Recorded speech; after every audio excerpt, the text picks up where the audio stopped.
Good evening, lords and ladies. DJ Craigie here with the Progeny Behind the Fang podcast, and joining me as always, my amazing wife, Ming Xiao, Neapolitan Woo, and we're here for some more cinema bites. Yeah, it's kind of like cinnamon bites, but it has a bite to it, you know?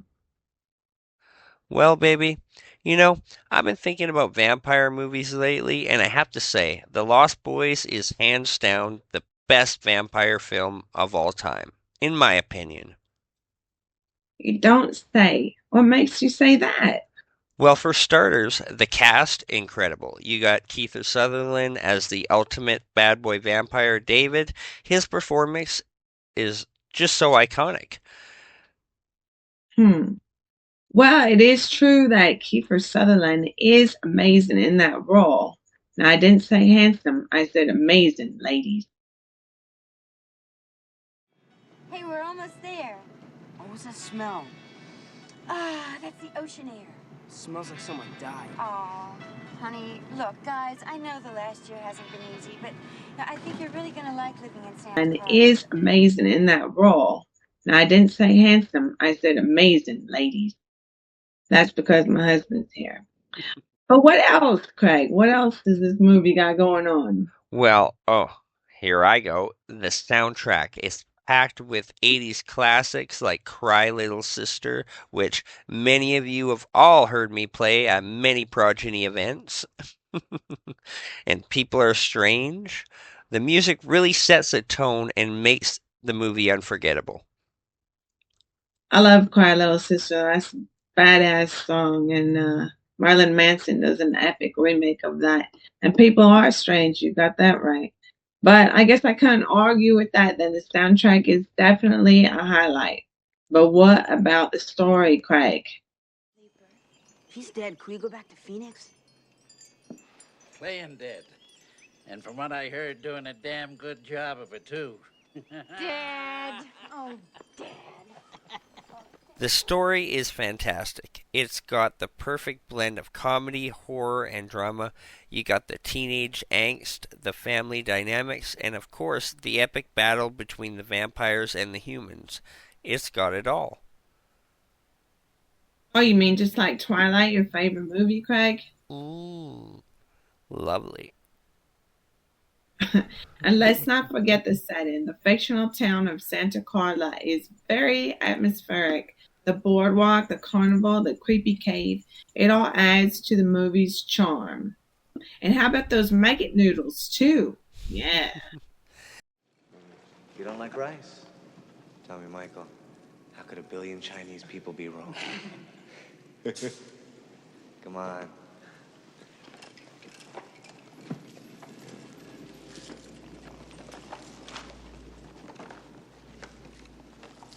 How are those maggots? Maggots, Michael. You're eating maggots. How do they taste?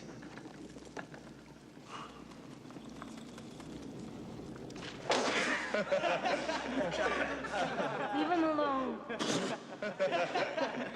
Pretty sad.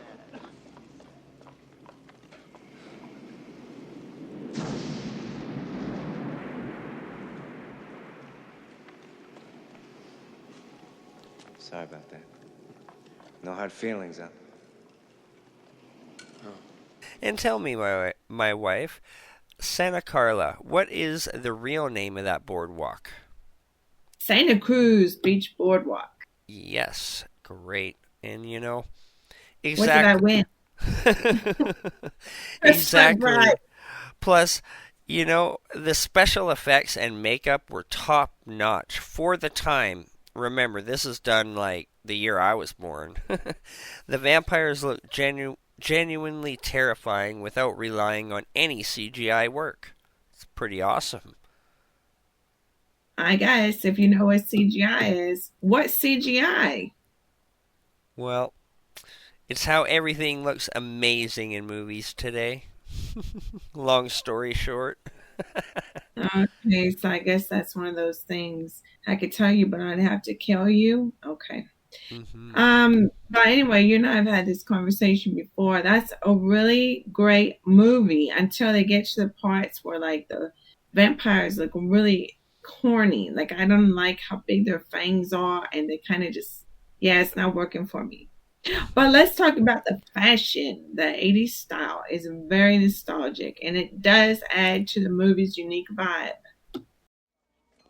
Notice anything unusual about Santa Carla yet? No, it's a pretty cool place. If you're a Martian. Or a vampire. Are you guys sniffing old newsprint or something?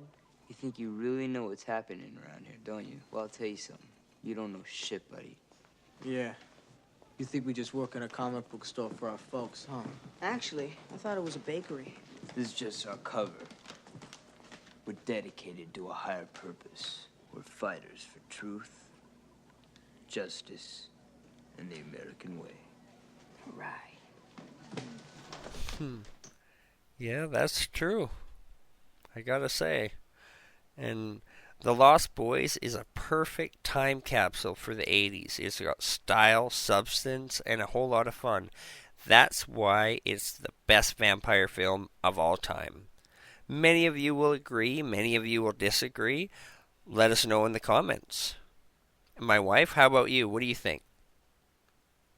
Well, the jury was out, but bam, you convinced me. I think it's time for a rewatch. Oh yeah, folks.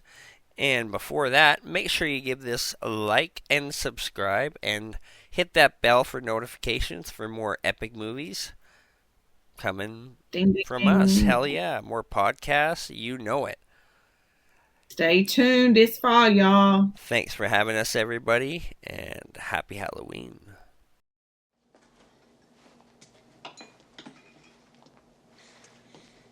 Daddy, you all right?